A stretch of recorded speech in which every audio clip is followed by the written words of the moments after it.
Delaware wholesalers, you need to hear this. Delaware just passed one of the most significant wholesaling laws in America. And unlike some states that simply require you to disclose what you're doing, Delaware went a step further.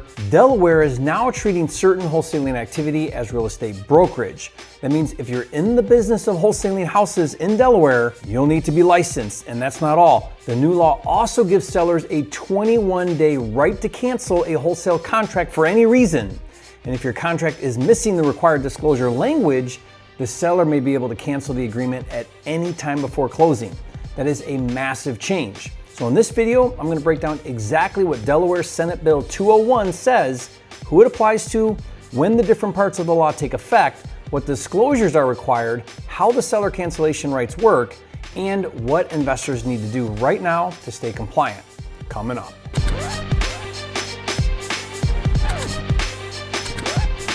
For a limited time, you can get a free copy of Jerry Norton's Wholesaler Contract Pack with all the contracts you need to flip houses without risk. Claim your free copy at wholesalercontracts.com. Now, before we break down exactly what Delaware passed, you need to understand why lawmakers did this. This law did not come out of nowhere. Delaware lawmakers are looking at wholesaling and saying, wait a minute, if someone puts a property under contract, markets that contract to another buyer, assigns it for a fee, and never actually takes title, is that really just investing? Or is that acting like a real estate broker without a license? And Delaware's answer is pretty clear. They're saying that when you're in the business of marketing or advertising the assignment of an equitable interest in a purchase agreement, that is now considered a real estate service. And the official synopsis of the bill goes even further. It says that while wholesaling may be unobjectionable in some circumstances, in other cases, it may be used to charge excessive assignment fees. In other words, Delaware isn't saying every wholesale deal is automatically bad. They're saying the problem is when wholesalers lock up a seller's property, assign the contract for a large fee, and the seller doesn't fully understand that some of that money could have gone to them. Delaware lawmakers are calling that equity stripping. Now, I gotta pause here and go on a little rant. First of all, what defines a large fee? Is $10,000 a large fee? What about $20,000? Who decides what's excessive? Does the government decide how much money you can make in a transaction? And the idea that a seller is unaware that they can make more money than what they get selling to a wholesaler, that is absolutely absurd and shows how ignorant and uninformed lawmakers really are. I have never talked to a seller of sound mind that did not know the Zillow value of their home, that did not know if they were willing to spend more work, time, and money that they could get more money. Of course they know they can get more money. Every single industry on planet Earth can get more money than selling it at wholesale. That's like saying someone who sells their used car to a used car dealership doesn't know they could get more money for it. Of course they know they can get more money for it. If they list it for sale on Facebook Marketplace, clean it, fix the dents, put on new tires, and show it to 100 people, they could get more money. Wholesaling houses is no different. The reason why a property owner sells to a wholesaler is not to get market value. They sell to a wholesaler for speed and convenience, and they will gladly sell at a wholesale price for that speed and convenience. And if the wholesaler's offer is too low, the seller can talk to more wholesalers to get a higher price, which happens every single day. Do you know how many sellers say no to my offers? About 90%. It is ridiculous to think that a seller of sound mind unknowingly and unwittingly sells to a wholesaler without knowing they could get more money. Now, are there exceptions? Yeah, that's why I said a seller of sound mind. But that goes without saying, and that's the exception, not the rule. Equity stripping is a made-up term that has taken root from ignorant lawmakers who assume they know better than private citizens. The Delaware lawmakers even said they patterned this law after Pennsylvania's wholesale regulation, which is one of the worst written laws I've seen yet. So no, what Delaware did is not isolated. We are seeing a clear national trend. States are looking at assignments, equitable interest, marketing contracts, assignment fees, seller cancellation rights, and licensing requirements. Okay, rant over. But as the nation's leading expert on wholesaling, I've been tracking wholesale regulations since 2018. So if you want to stay ahead of these changes, I put together a free nationwide wholesale regulation report that breaks down wholesaling laws state by state including this new law in Delaware. To download it for free, just go to wholesaleregulations.com. I also maintain wholesale compliant contracts, including state-specific riders and disclosures where needed, and I give those away for free as well. To get the latest version, go to wholesalercontracts.com. Now let's get into exactly what Delaware passed and how it impacts wholesalers. First, let's talk about what Delaware considers wholesaling, and then discuss licensing requirements, and then let's discuss disclosure requirements.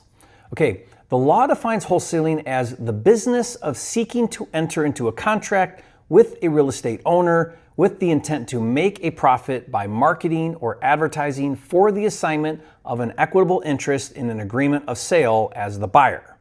It also includes the business of marketing and advertising for the assignment of that equitable interest. Now let me put that in plain English. If you contract with a seller as the buyer and your plan is to market that contract or your equitable interest to another buyer for an assignment fee, Delaware considers that wholesaling. That clearly targets the traditional assignment model. You put a property under contract, you market the deal, you assign your contract to a cash buyer, you collect an assignment fee. That's the activity Delaware is regulating. I would also assume this law applies to novations, since that is using your equitable interest as well. But what about double closings? That's the question everybody asks. The Delaware law is focused heavily on marketing or advertising for the assignment of that equitable interest in an agreement of sale. That is traditional wholesaling. A true double closing is different. In a true double close, you actually close on the property, you take legal title, even if only for a minute, then you resell the property. You are technically not assigning your contract, you are selling property you now own. However, here's the caution. If you are under contract but have not taken title yet, and you are marketing the deal to another buyer, regulators may look at that substance that you are doing. Are you really buying the property, or are you marketing your equitable interest before you own it? That distinction matters. So I would not assume double closings automatically get you around the law. If you're doing business in Delaware, especially if you're marketing deals before you own them, talk to a Delaware attorney and make sure your process is compliant. If double closings are permissible, then I can provide 100% transactional funding for you. I even do the first one for free. To learn more, go to usejerryscash.com. Okay, one thing I found interesting is this law does not just apply to typical 1 to 4 unit single family residential properties. But Delaware also includes a single lot of land zoned as residential and available for development for a 1 to 4 family residence. This is the first time I've seen wholesale regulation apply to vacant land. Okay, now let's talk about licensing requirements. Delaware now includes wholesaling, or attempts to engage in a wholesale transaction, under the definition of real estate services. And according to the bill, a person engaged in the business of wholesaling must be licensed under Delaware real estate brokerage law. That means Delaware is essentially saying if you're marketing the assignment of a contract interest for profit, that is brokerage activity, and brokerage activity must be done by a property licensed real estate professional. The requirement to be licensed doesn't go into effect until February 26, 2027, so you've got some time. Now let's talk about written disclosures. The agreement of sale of contract for a wholesale transaction must prominently include information established by the Delaware Real Estate Commission. The required disclosure must include a statement that the agreement is for a wholesale transaction. It must explain that the wholesaler intends to assign, sell, or otherwise transfer the interest for a fee, commission, or other valuable monetary consideration without having taken title as the owner of record. It must also tell the seller they have the right to obtain an appraisal from a real estate appraiser. It must tell the seller they have the right to consult with a real estate licensee not affiliated with the wholesaler's broker, because who knows better how to help a distressed seller than a real estate agent. Sarcasm intended. And it must tell the seller that they have the right to seek legal counsel from a Delaware attorney before or after entering into the agreement. It must also explain the seller's cancellation rights, which I'll get into in a minute. And it must state that within 10 business days after receipt of cancellation, all payments made by the seller will be refunded. I don't know what payments that would be, but that's what it says. The law also says the disclosure form must be available in English, Spanish, and Haitian Creole. Haitian Creole is a language spoken primarily by people from Haiti. It has roots in French, but it is not the same as French. It's its own language. So that is a lot of very specific disclosures. Now, my standard purchase and sale agreement covers some of that, but to make sure that you don't miss anything, be sure to get my writer that you can attach to your standard purchase and sale agreement. I'll give that to you for free. Just go to wholesalercontracts.com. Okay, now let's talk about the seller's cancellation rights under this new law. This part is very important. Starting October 30th, 2026, a seller in a wholesale transaction has the right to cancel the agreement for any reason until midnight of the 21st calendar day after the seller signs the agreement containing the required disclosure, or until conveyance, whichever occurs first. So if the seller signs the wholesale agreement today and the agreement includes the required disclosure, the seller has 21 calendar days to cancel for any reason. And that right is not waivable, so please don't ask me that. You can't put language in the contract saying that the seller gives up the right to cancel. You can't contract around it. You can't hide it. You can't have them initial it away. The right to cancel is built into the law. And here's where it gets even more serious. If the agreement does not contain the required disclosure information, the seller may cancel the agreement at any time before conveyance. In other words, if you leave out the required disclosures, you may have a contract that is vulnerable all the way up until closing. That is a huge risk. I told you they patterned this law after Pennsylvania. The law also explains how the seller may cancel. The seller can cancel by certified return receipt mail or by any other bona fide means of delivery. That includes electronic delivery or personal delivery, as long as the seller retains proof of sending. And the cancellation is effective on the date postmarked, the date of the electronic transmission, the date of the personal service, or the date the notice is deposited with another bona fide means of delivery. So again, this is very seller protective. It's super easy for a seller to cancel. Just send a text or an email. No special forms or paperwork required. If the seller properly sends notice, the cancellation is effective based on when it was sent or delivered according to the law. So what happens after the seller cancels? It's real simple. If the seller cancels, the agreement is void, the seller is not liable for damages, and any payments made by the seller must be refunded. So what's my advice if you're a wholesaler in Delaware? For me, it's too much friction and the lemon is not worth the squeeze to do the assignment. The disclosure is easy, even the licensing is not that big a deal, but the right to cancel for any reason, that is too much risk. So what's the alternative? Well, if I get a deal in Delaware, I'm going to underwrite it to do the takedown method. This is where you contract a discounted property like before, but rather than assigning, novating, or double closing, you actually buy the property and take title with no predetermined buyer.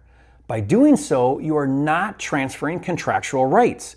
You are indeed the end buyer. So wholesale disclosure, licensing, or any other wholesale regulation doesn't apply. Once you fund and close the deal, you immediately list the property for sale on the MLS without rehabbing it and resell it on the open market for a profit. And here's the best part. Using the takedown method, we typically make 2 to 4 times more on a deal than traditional wholesaling without rehabbing. So if you'd like to learn exactly how I analyze, fund, and sell deals using the takedown method, I put together a free takedown kit. Inside you'll get my deal analyzer, seller scripts, funding pitch deck, and the exact framework I use to structure these deals.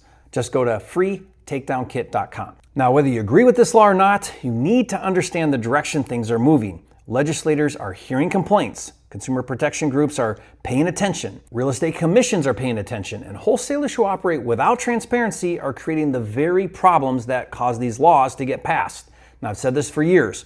If you're hiding what you're doing, misleading sellers, clouding title, or collecting fees without disclosing how the transaction works, you're inviting regulation. And now regulation is here. That means the days of amateurs winging it are coming to an end. The professional investors are going to adapt, the amateurs are going to disappear, and the investors who win will be the ones who understand compliance, operate with transparency, and run a real business. So if you're a new wholesaler, watch this next video where I explain my top 3 methods to get your first deal in as little as 30 days.